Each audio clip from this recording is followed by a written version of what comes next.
Okay, so to begin this series, in which I'm kind of planning on sharing just some of my favorite lines in literature and poetry and briefly describing just what they mean to me, I'd like to begin by sharing a line from Moby Dick. This comes from chapter 44. The chapter is called The Chart. And in my version, which is the Penguin Classics version, this is page 215. So, the scene right now is describing Ahab looking over these nautical charts, and he's writing out and kind of tracing a new plot for the Pequot to follow. And as Ahab is kind of tracing out this new plot upon the charts, the narrator is describing how nature itself is kind of working upon Ahab. So I'm going to read to you the line, and I'm going to briefly interpret it.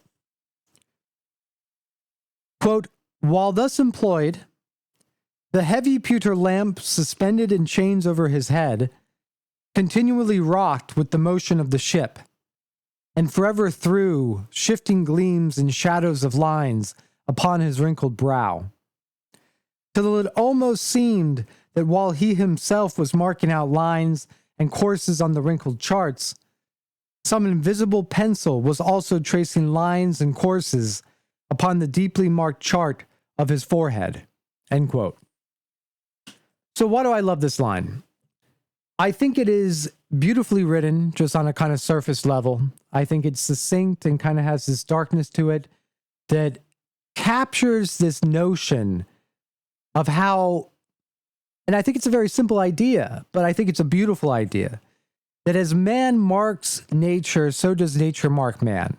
And you get this idea of kind of a great eternal return in a very particular sense where the life of man and the life of nature parallel one another in their activities.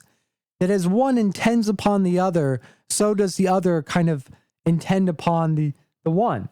And this relationship is just so beautifully at the center, not only of Moby Dick, but at the center of a lot of political theorizing today with ecology and kind of eco kind of collaborations with philosophy, where the relationship between man and nature is charted as one of a kind of grand economy, where activities cannot be just kind of conscribed to one aspect, but have to be seen in their totality.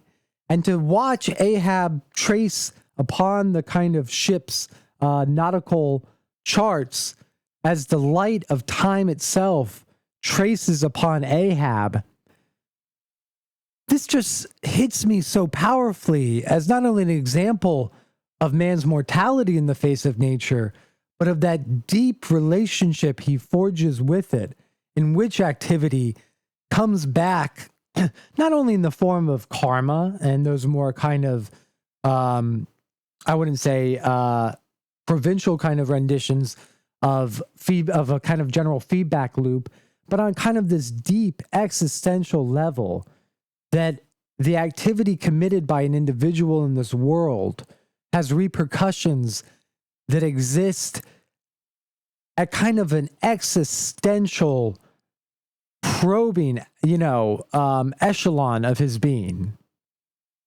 That's kind of why I like that particular line of Moby Dick. I'll cover more Moby Dick in the future.